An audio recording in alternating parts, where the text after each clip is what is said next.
Good morning, everyone. Welcome to the first panel of the day. Oh, can you hear me okay?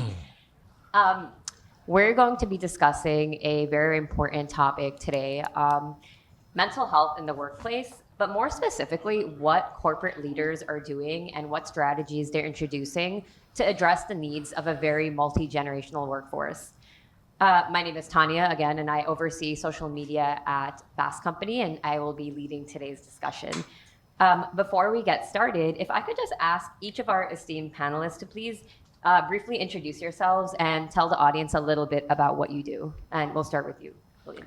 Hi, I'm Jillian. I am the Director of Community and Wellness at IPG Media Brands. I'm a licensed clinical social worker. I have over a decade of experience as a therapist and also helping employers define their approach to well-being, how to support employees' mental health, but their full well-being. I work as a consultant and have been with IPG for 3.5 years.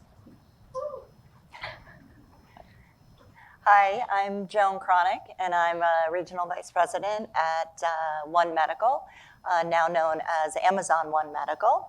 I work with organizations really trying to help them understand what their healthcare strategy looks like moving forward into the new year. As we all know, renewals have gone up, the cost of care is going up, and what does that mean to your employees? And how do we get them to take control of their own healthcare, establish relationships, and really build a holistic approach to their own healthcare? Nice to be here. Thank you. Good morning. Thanks for coming out. This is more people than I had anticipated. My name is John Lowe. I support the HR program at Daily Pay. We're a financial wellness platform that offers a suite of services inclusive of on-demand pay to our frontline workers. And so as we think about the idea of being able to go and support the people who do some of the most difficult work for us, making sure that we're able to go and create opportunities for them to be able to get ahead, but also to be able to go and access tools that are pretty stratified across income levels, for lack of a better term.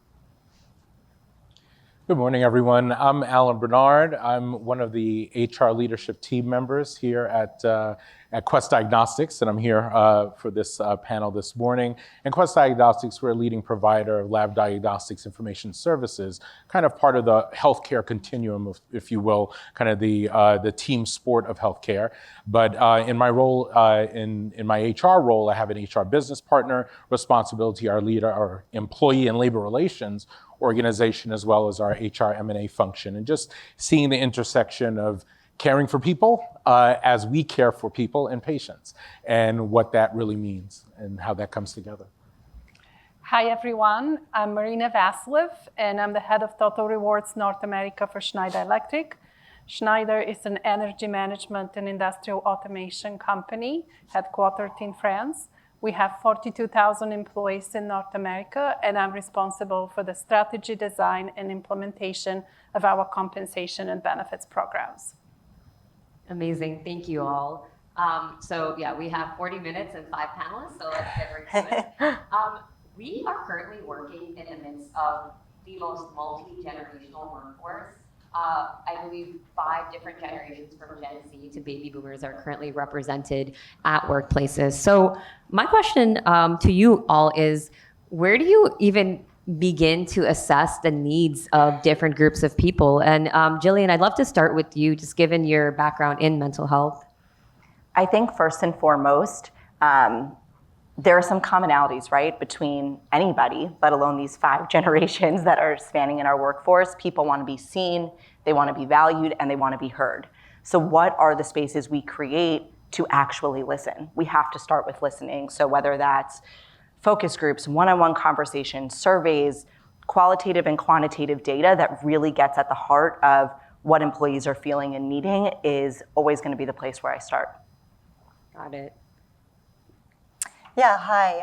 To that point of what Jillian just said about being heard and being seen, so much of the time when you go see a provider, you're not heard and you're not seen because you're rushed through your appointment so quickly. At One Medical, we really believe in treating the whole person and understanding both the physical and the mental, so that when our members and our patients walk away, they feel seen and they feel heard. I think what comes to mind to me is the tendency for organizations to go and treat multi-generational groups as one homogenous group. I think that there's a very high degree of heterogeneity. If you were to go and draw a Venn diagram of what that looks like, I think that there's a core solid part that kind of sticks together in the middle.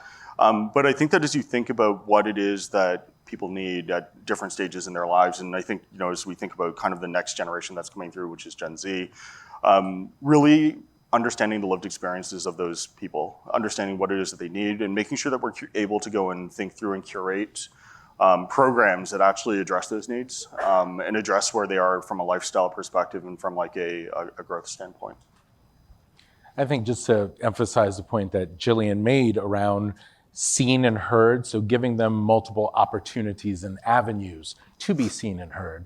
I think the angle I would come from is equipping our leaders to listen and it's really at that point of leaders working with their teams. We have a large 42,000 of our 55,000 employees, 42,000 of them are our frontline heroes, the folks every day doing the work, on the front lines. And so that connection between supervisor, manager, and employee is so key. So the huddles, those are so important. But then also leveraging technology. And we just recently made an investment to within a panel that provides an opportunity for communication. So a mobile venue for really hearing from our employees and having that feedback loop, if you will.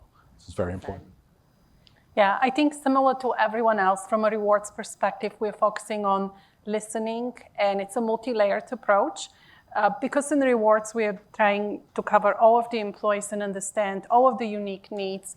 We use multiple channels of listening. Pulse surveys, total reward surveys that we run every couple of years, focus groups. We have close partnerships with our employee resource networks because they give us a great opportunity to understand the unmet needs of a specific group. And as we work on listening, we develop personas. What we find out sometimes is that there are a lot of needs that cross different generations. And we have versatile benefits that we can bring to our employees to address those needs. Yeah, I'm glad you mentioned that because you actually touched a little bit on my next point, which is, many of you work at organizations where you have thousands and thousands of employees. And among these focus groups or one-on-one discussions, like what are some of these commonalities that you're seeing from people who work across not just different generations, but different regions of the country, different life stages, if you will? Maybe you want to touch on that a little bit, and then Alan, we can go to you. Or whoever wants. Whoever. Okay, if you'd like. I'm making eye contact with you. Okay, great. Okay, so what I'd say on the multi-generational front, we're not all that different anyway, right? So that's the key. And when you really talk to people at the heart of the matters, right? You look at the financial crisis that people are dealing with. You look at the mental health thing coming out of COVID. That became such a key area to really hone in on, right? I'm sure as the HR leaders know, you hear so much about the mental health and how that becomes so important, even as we did our surveys as well to find out what are the needs of our employees, just those avenues. So we've partnered with our Spring Health, benefit and really enhancing that, which is a means for people to get access for them and their families to be able to get, needs met around mental health. So I think, there are so many commonalities, the need like flexibility, I even think about. Everyone talks about flexibility. Well, what does that really mean? And it's so different from the different groups, but they all require it in order to be able to do what they do every day and being able to address that in a unique and individual way. Marina, does that resonate in your work as well? Yes, absolutely. And I think Alan touched so well on two key points that we have seen that cross all generations. mental health and flexibility. And I think you also mentioned financial well-being. I would say from a benefits perspective, it sometimes manifests itself differently. For financial well-being, the offer that we have for individuals who are just joining the workforce is very different. We're looking at student loans and credit card debt and saving for mortgage. And then the individuals who are close to exiting the workforce need a lot of retirement consulting and advice. What is good is a lot of the benefits vendors out there are able to customize their offer and address the different populations to meet their needs. Yeah, so I was just going to jump in, which is that I think that that's spot on. As we think about the different needs of the groups, it's one thing to be able to go and create opportunities to be heard or seen within the organization, but I think really being able to go and take that and turn it into something that's tactile. And so, some of the things that stand out to me as it relates to being able to go and think through like the evolving needs of our workforce. One of them is like conventional insurance coverage. So as we think about who here is in open enrollment, show of hands. Yeah, like everyone. Bold day to take off of work. But one of the things that I think about is conventional benefits and the way that they're currently designed were originally spearheaded in the 1970s and really haven't done a whole lot from an evolution standpoint. Presently, less than 50% of the U.S. population is covered under conventional health, like traditional healthcare, and to the point of it getting more and more expensive. Employers are really incentivized to be able to go and use that flexible workforce. And so, as we think about some of the people who have the most difficult jobs for us, employers are really incentivized to be able to go and put them onto part-time, under 30 hours, under ACA. And so the question is, how do we go about evolving those benefits? And I think as we think about that multi-generational workforce, hustle culture, gig economy, what does that alternative set of benefits look like? And as a group, I don't know if we've necessarily done a lot of good. We've thought about it hard enough with regards to what that might look like. But I do think financial wellness, One Medical does some really interesting work in that space, EAP programs.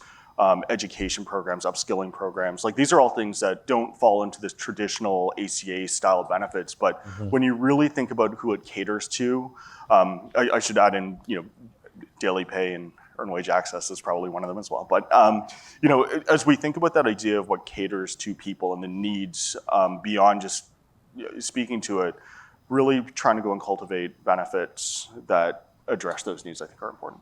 Meaningful. Well said. And you touched a little bit on One Medical, so I wanted to shift the conversation to you a little bit, Joan. I'm so curious about your work at this organization, and I'd love to hear a little bit about how in your work you encourage folks to tap into something like preventative care and what a patient's medical journey can look like. Absolutely, thank you. Well, as John kind of touched on, you guys are all in open enrollment, and I work with many of you as well as some of your HR counterparts.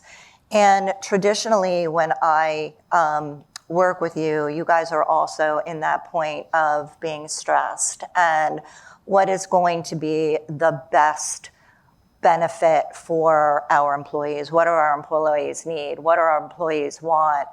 But when we peel back the onion and we really talk about their mental health as well as their physical health, the understanding of how you treat both and how do you encompass both of them.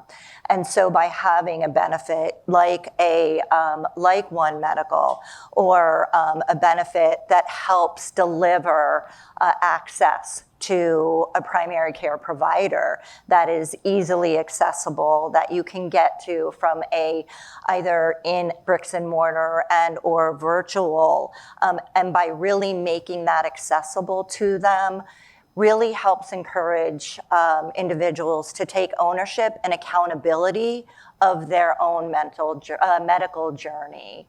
We have, just to touch a little bit about our integrated mental health that is a part of every visit that somebody comes into. To give you an example, because we are treating this multi-generational cohort of individuals and patients that come in, somebody that comes in for a stomach ache, if we don't really understand why they're coming in for a stomach ache, and we don't understand who they are as an individual, what is their journey, what are they going through, that stomach ache really may be slighted as, okay, now you need to go see a specialist. Where if they're able to talk about it and they're able to really understand what's going on with them from a mental standpoint, behaviorally, it may just be they're dealing with stress and anxiety. So getting people to build relationships with a provider is what we are trying to do. Thank you for underscoring that part. I think many folks are realizing as they get older, as they experience certain mental health symptoms for the first time, realizing the connection between their internal state and the external symptoms is key here. The next question I have for y'all is a little bit of a two-parter, and I'll start with the first one, which is just anecdotally in your companies, like what have you seen to be the most popular or like successful benefit offering, whether it's something that's been in place for a while or something new that's been rolled out? What I'd mention is clearly mental health was one of the top ones, but we also partnered with our current provider that gives financial services. So we have a FinFit program that we just launched, and that's gone off like gangbusters. We have folks that are getting financial education, learning budgeting. So when you're thinking about the multi-generational workforce, they've really, clued in on that, right? How do I afford my rent and do a 401k? Why would I do that, right? So just trying to understand the long game. And so being able to get that financial education, it also provides things like, loans, just so those services have been quite popular, as well as the mental health, what we've done through Spring Health. So those have been popular. And then the last thing that I'd mentioned with Quest Diagnostics, when you think about treating the whole person, as a lab diagnostics company, we offer Blueprint for Wellness, which is something that allows multi-panel test, if you will, for our employees to really get an idea of what their blueprint for health is and how well they're doing. And that allows you to walk into your doctor's office and have a full suite of, here are the areas of concern, what do we talk about? So it really facilitates that conversation with the provider. So that has been very popular as well. It's so great to hear, Alan, about your focus on healthcare and the link to the purpose and mission of Quest Diagnostics. And we do have similar benefits as well at Schneider. We focus on sustainability because we're in the electrical industry. So one of our benefits is something called benefits bucks or benefits dollars. It is an amount of money that we provide every employee during annual enrollment, and they can allocate it to whichever benefit they'd like. So they can pay for healthcare, they can put it into their HSA, and they can also put it in a life planning account. And from the life planning account, they can buy different products that are aligned with the mission of our company around sustainability. So it's very exciting to see how the purpose of the organization is driving engagement and also the popularity of that benefit. Awesome. Well said.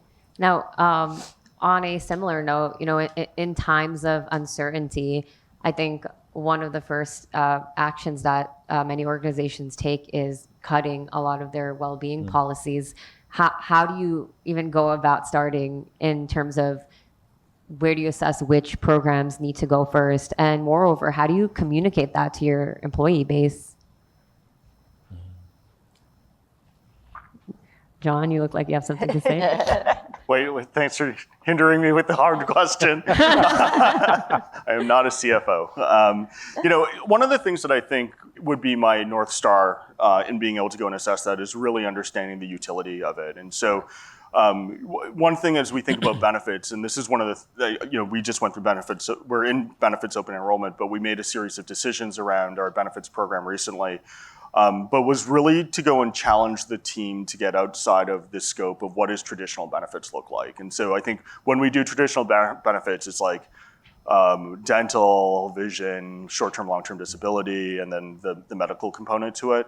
But when you really start to go and zoom back out, and this is like a real thing I did, so this isn't contrived for this platform, but I went down to our finance team and I was like, from a benefits perspective, which would you prefer to have?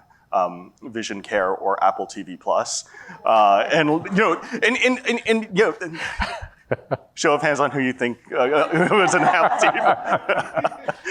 What if you can't see the TV? But what I think that the storyline behind this is that dollars are fungible, right? And so the way that we seek to go and deploy those don't have to fall into the traditional mold of what benefits are supposed to look like. And so, again, One Medical, I think, is a great option to be able to go and extend. I think, tuition reimbursement, and if you understand the journey that your people are on, we have a lot of young people. I would say that we are very heavily millennial at Daily Pay. And so, childcare services, which would you prefer? Would you rather have EAP services or childcare subsidies that are in play? And so I think what starts to happen is that you start to, if you understand not necessarily the demographic, not necessarily what it is that the consulting practices tell you to go and think about, but rather the true lived experiences of the sandwich generation, having to go and care for children whilst also caring for elderly parents.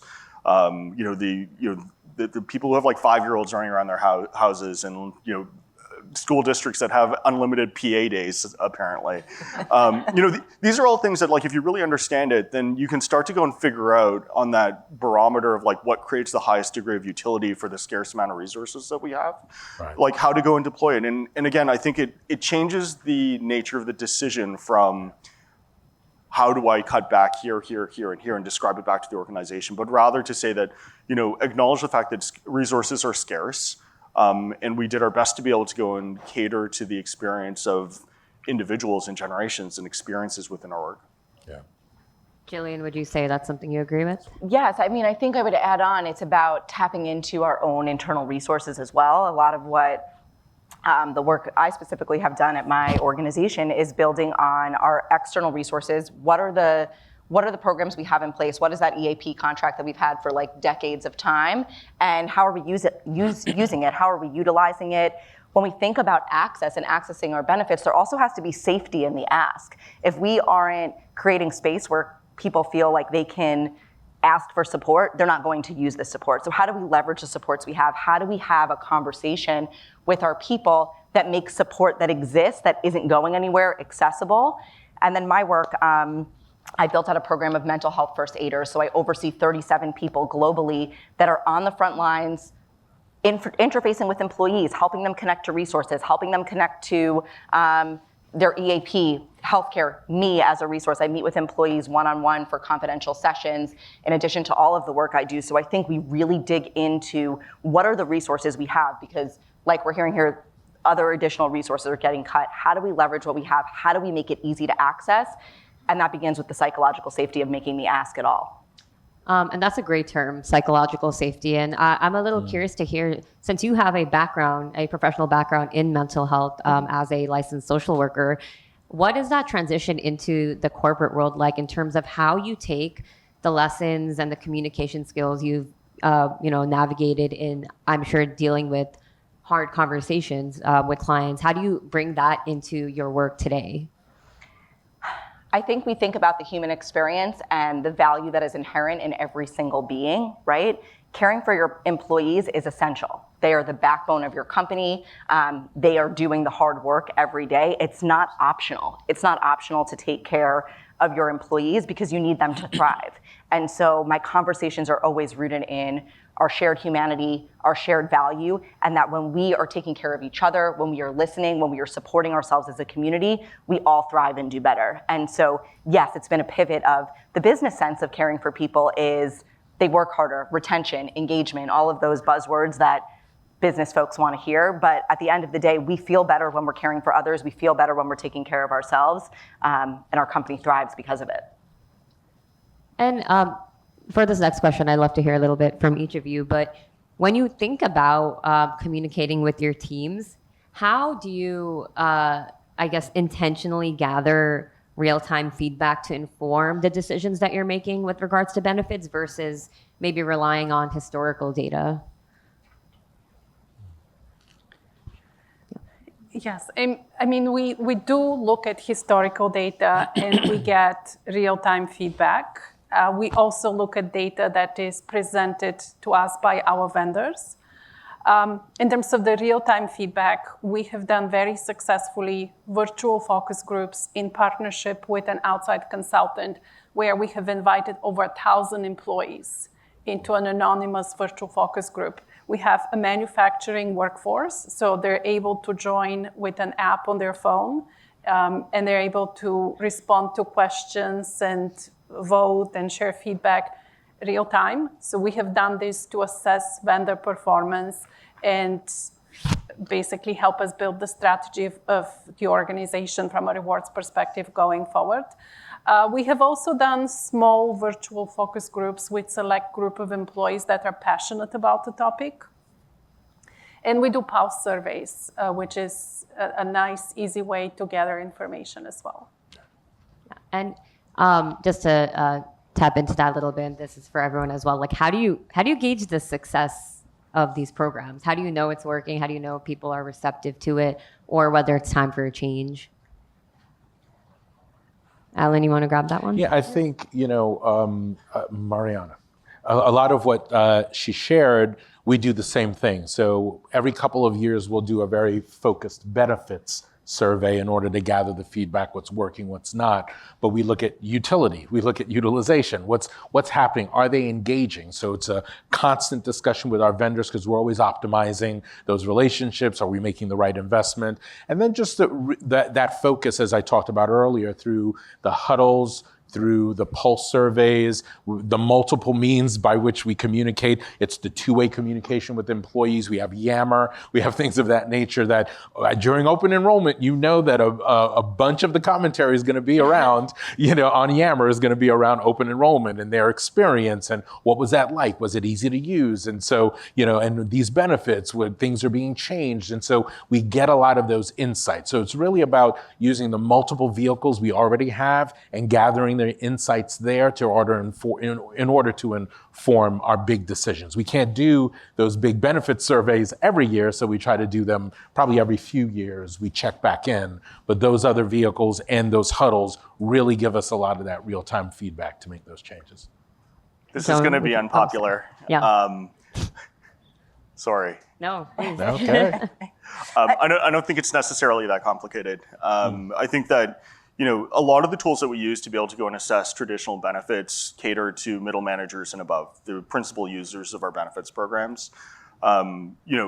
This transition to frontline workers, and I would challenge you to see them in our day-to-day lives, like the people who are working frontline, hospitality, manufacturing, very healthcare, like some of those really, really difficult jobs. And if you really spend time talking to your people about like what are the pinch points that are created there, I think one of the front runners to mental health is trying to go and understand like what is the source of some of these mental, these stressors and the pinch points that are created for them, and then what can you go and do to be able to go and ameliorate for it. So I spent 8 years at Amazon, largely in fulfillment centers. And I'll tell you that like one of the things that came over like a pile of bricks was, hey, by the way, we have an EAP program and you can go and speak to a counselor.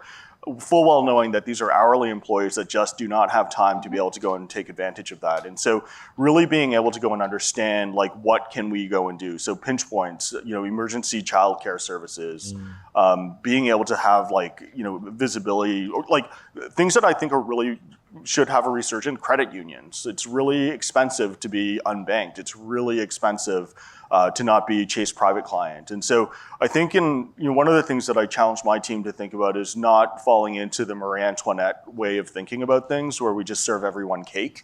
But rather like spending time with our frontline workers. And we had this thing at Amazon, it was called Associate Experience Week. And what you do is for a week, you just follow around your frontline employees. Like, do not engage in conjecture. Like these are like not sexy jobs in a lot of cases. And so before you come across as being tone deaf by leveraging traditional sanitized tools, spend time with your frontline employees, understand what that looks like. And then again, it's really not that difficult. Maybe not that data oriented, but it really allows you to be able to go and make informed decisions that cater to the needs of your people.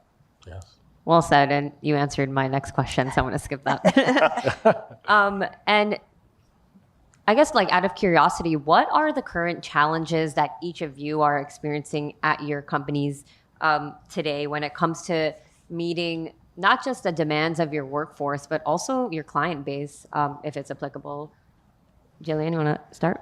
I think there's one of me for like 20,000 global employees. And so a lot of my work has been on creating plans that are global in scope and then localized in nature. So finding out who are my key players in other regions that really know the regional nuances to meet the needs of those workers. But there's one of me. And so I think that this team of mental health first aiders I'm building, our work that's really integrated, like you were saying, John, like you're not taking the time to call the EAP, right? Like that's not what's happening. I'm in front of workers all the time, all the day. They can meet with me in real life. They can pop into a session with me. So I think it's just about women power or person power, I should say, for me right now is the challenge. Got it.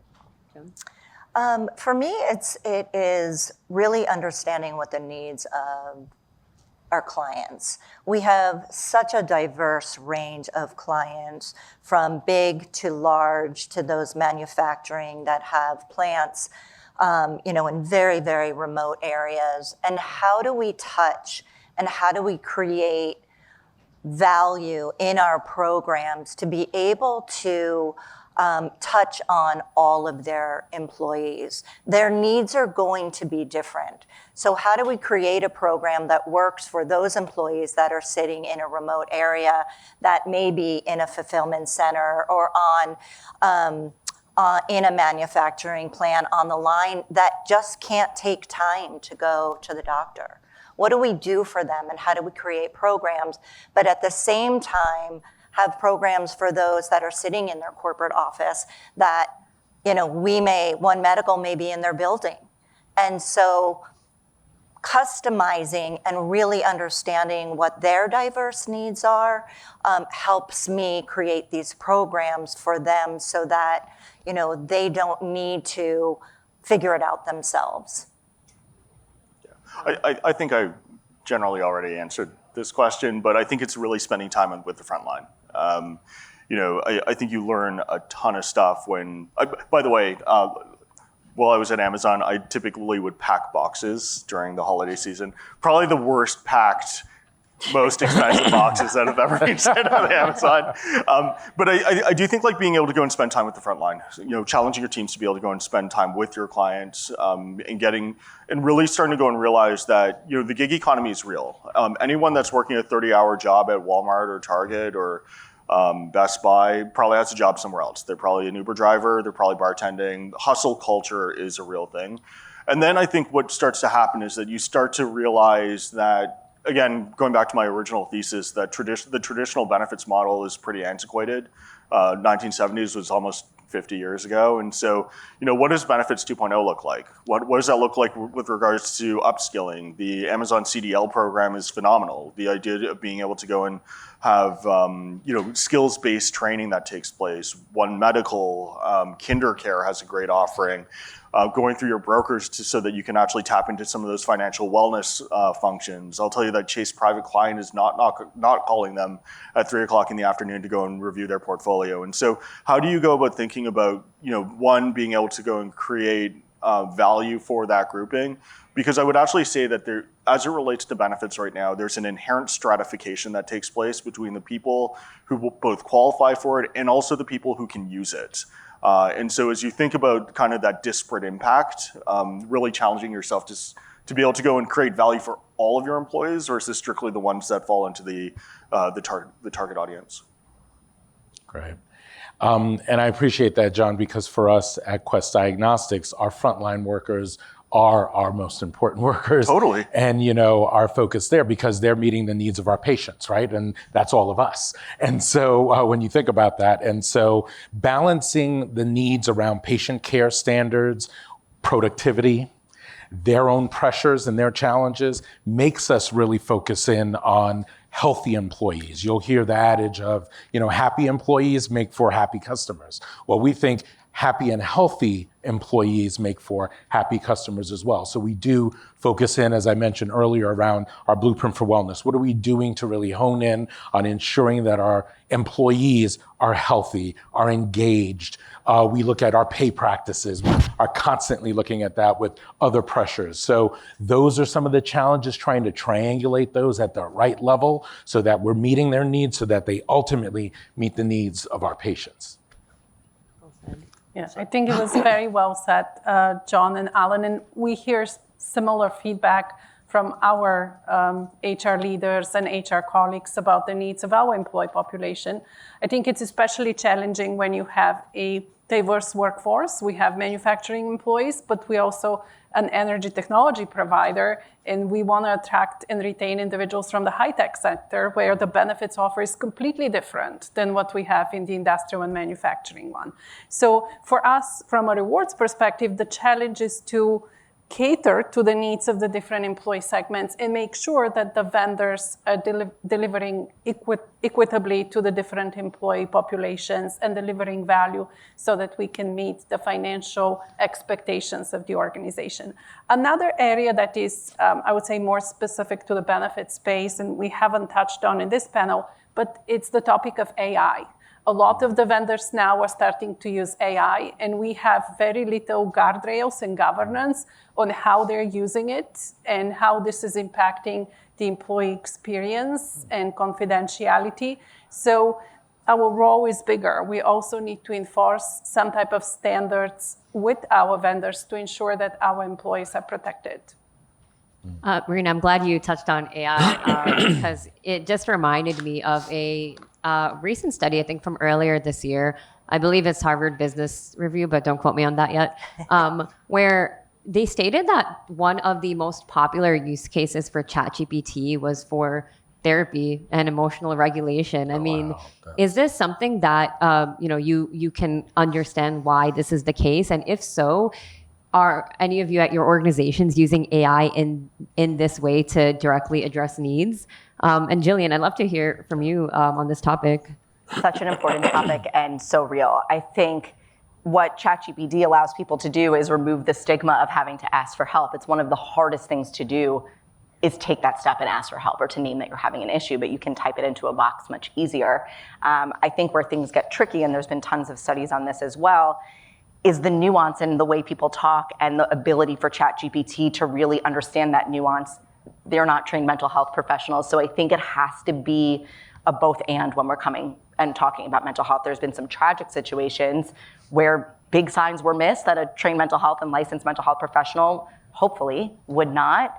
But I think it does make the access point a little bit easier. So I think building tools that allow you to use AI to navigate to the person that you really need to talk to, I think they have to be used in tandem. We do need to use AI. We do need to leverage what we have, but we can't rely on AI to be a therapist because they're not. Yeah. Joan? Yeah, so each one of our providers has access to an AI tool.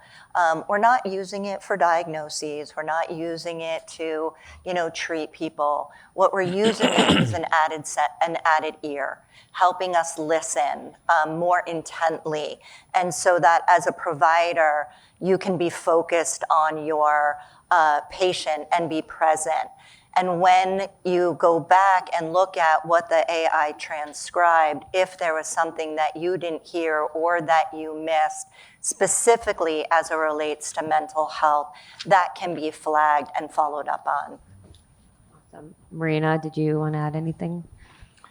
Yes, and I'm glad to hear from One Medical that it's not used for clinical solutions, but this is not true for all vendors. And I would say I wish that we as a society and our lawmakers are investing more time and effort in putting together some guardrails to ensure that AI is used properly, especially when it comes to clinical advice.